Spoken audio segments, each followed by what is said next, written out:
Hi there, Centralian. Here we are in Castle Sacho Hotel, Iloilo. Let's go! Castle Sacho Hotel, Iloilo is original name from Castillo di Don Juan Ledesma.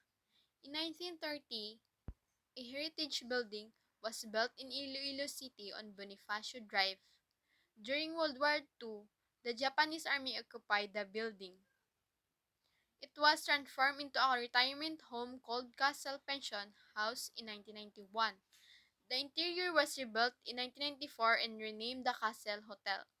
The new Castle Hotel, however, it was thereafter converted into an English language school for Koreans called Jinsu.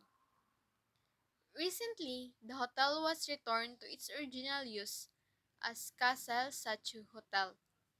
It is composed of a five-story hotel building, a three-story business building occupied by different tenant office, a poolside bar, and a swimming pools.